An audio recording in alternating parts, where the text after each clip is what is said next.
Also, this week, thanks to the Empty Glass, I have the opportunity to interview a couple of the members of the Wham Bam Bowie band who will be playing at the Empty Glass on Thursday, September 26th. I've got a couple of the guys on the phone with me here. Why don't you guys go ahead and introduce yourselves and tell us a little bit about the band? My name is Mark Casson, and I have my own band called the Cheeksters, and we've been together about 22 years. We've released 6 full-length records, and the latest one of those was the Golden Birds back in 2011. And I put together the Wham Bam Bowie band actually earlier this year. It's been quite a year. I actually put the band together in February, and we played our first show, our debut performance, in May here in Asheville, North Carolina. Awesome, and I also have Andre, who is the guitarist in the band, on the line. Andre, go ahead and tell us a little bit about your background and how you're involved with the Wham Bam Bowie band.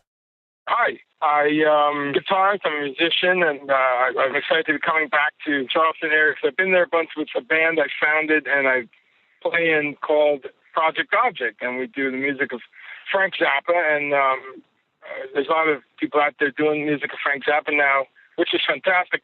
I'm very proud of my band because we've been on the road since the mid-'90s with, at this point, probably 12 or 15 different people from Zappa's band. So it's a lot of fun. It's a labor of love, and the good people, Charles, have supported us many times. I do a lot of original music. I do a lot of electronic music and rock music, and I have a rock trio named Delicious. I've got all kinds of projects, but one thing I'm very happy about lately is I'm in a new band called the Wham Bam Bowie Band. That is a lot of fun, and I was invited to join it, which I jumped at the chance, being a long time and very huge David Bowie fan since I was a little kid. So this has been music I've dreamt of playing, funnily enough, along with things like Zappa for years. So Wham Bam Bowie Band, we're out of Asheville, not Nashville, out of Asheville. We couldn't afford the end. And we are doing our first kind of extensive tour. We've been doing a lot of weekend runs and, little run-outs in the Southeast.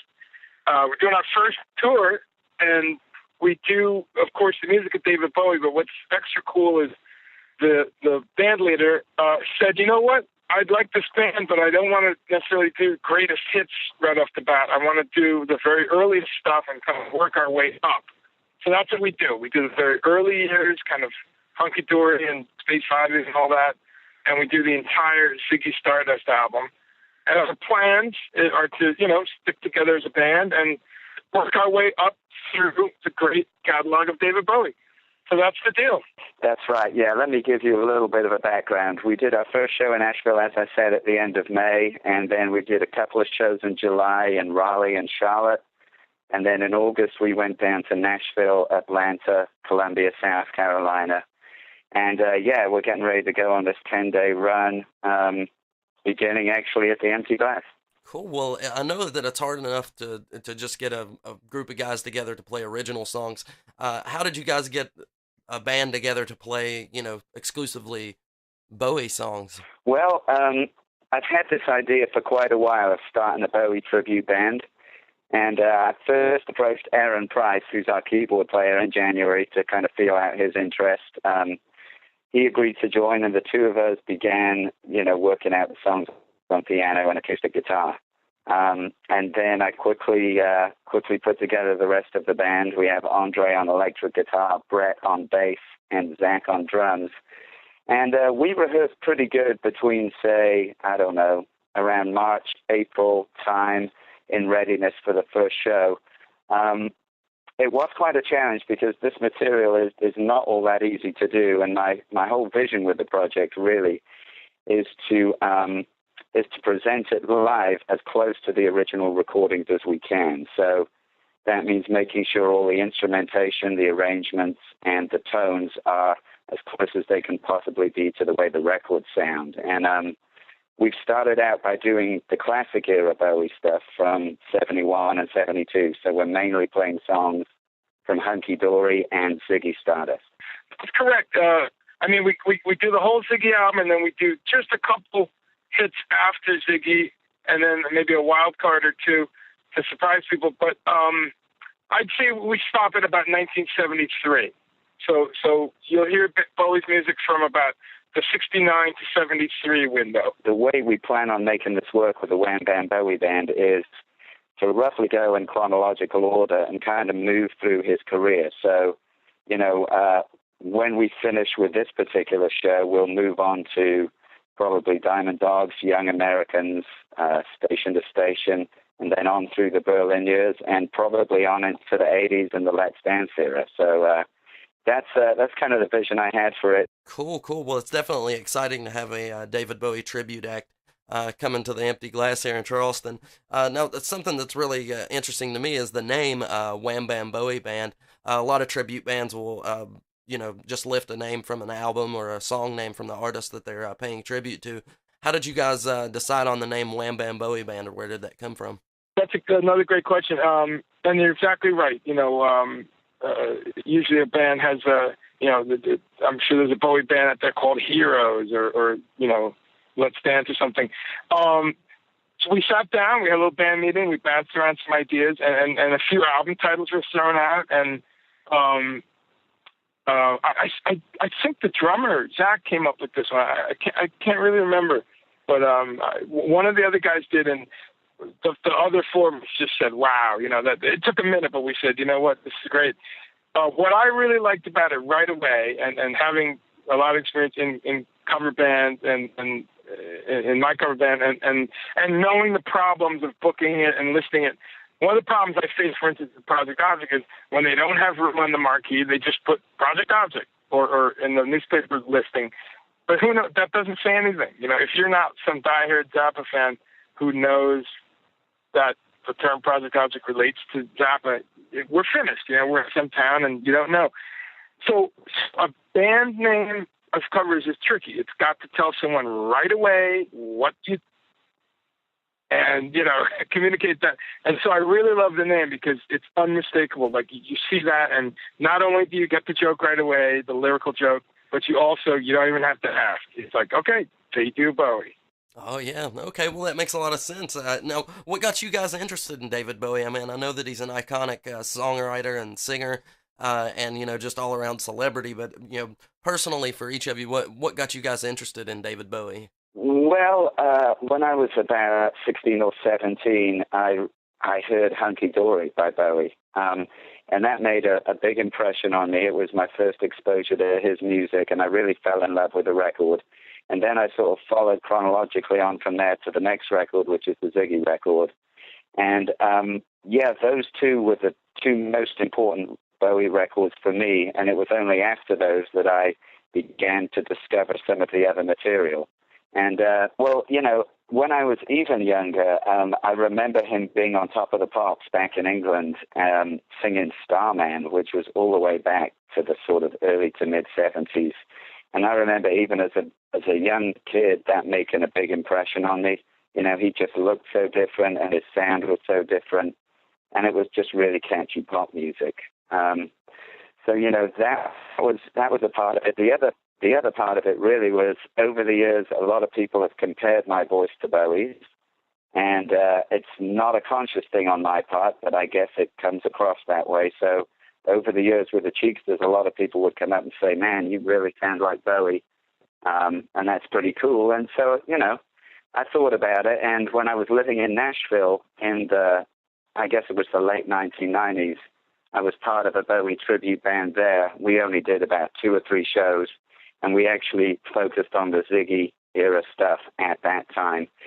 So ever since then, I've really just thought about putting together a great sounding band to go ahead and play these songs live and bring that experience to Bowie fans who are in love with those records. Right on. Now, what about you, Andre? Is there something specific that inspires you about David Bowie or his music?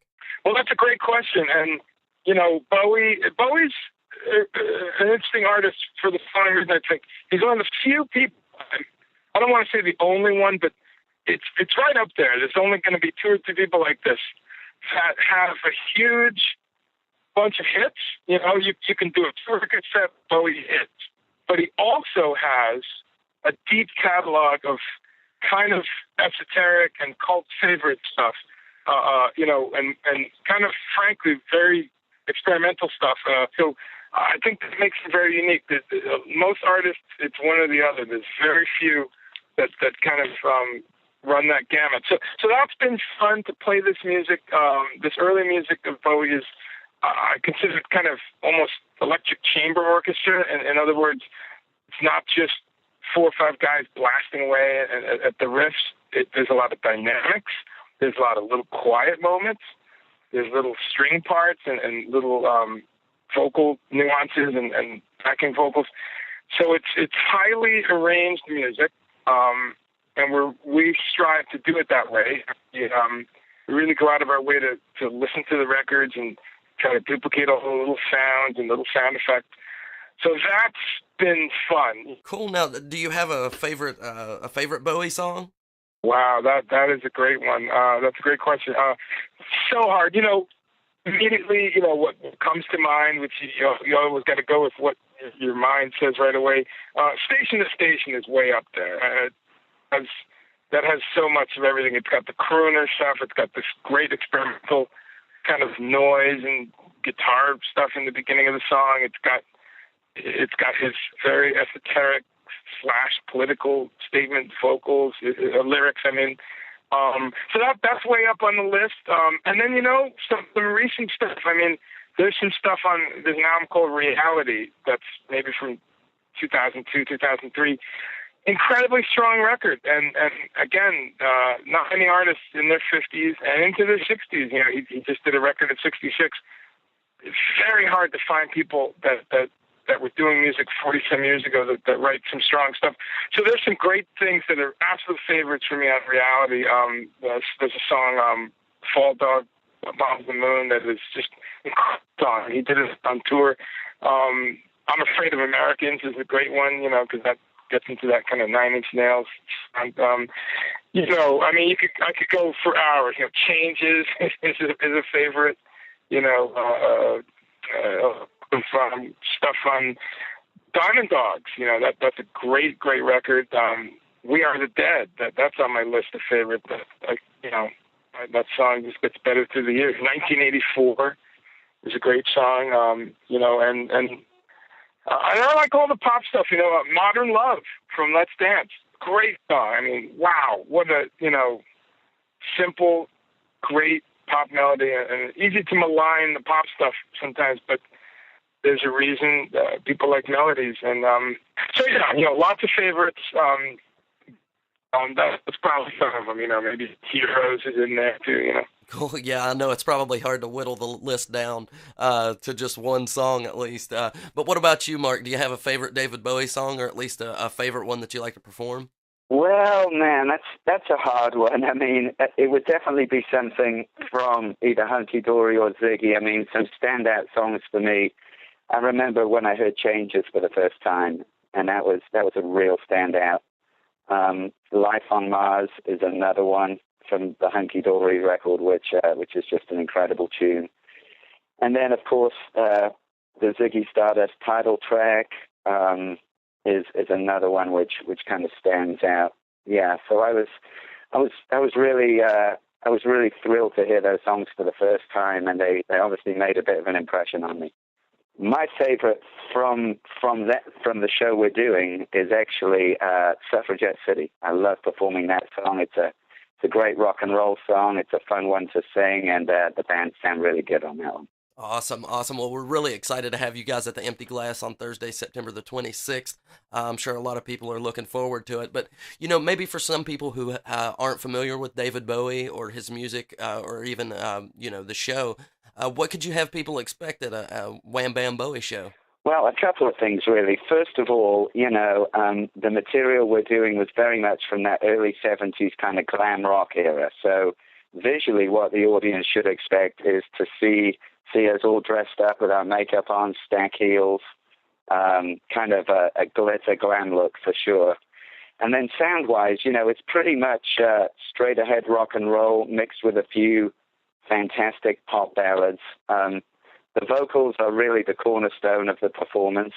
But the whole band sounds great, and we're able to pull off these songs as close to those original recordings as we can. So, it's very much a rock and roll show. It's quite theatrical, and it definitely has a certain unique visual look too.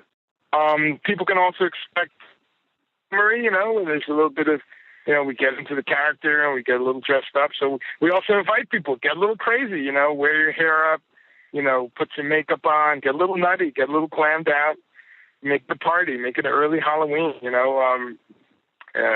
get crazy for the Bowie show, because it's a real multimedia experience that we're trying to do. Well, I would just say that, if you're a Bowie fan, then you probably know the records that the songs we're going to be performing at the Empty Glass. So definitely check out the record before you come out to the show, and then come out and see it live. That's what we're all about doing.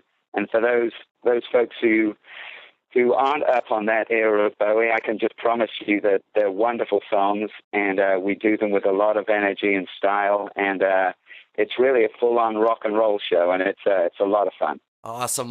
Well, we're really looking forward to having you guys at the Empty Glass, and it's been great having you guys on the Definitely Loud podcast for the interview. I thank you guys so much for taking the time to talk to us here.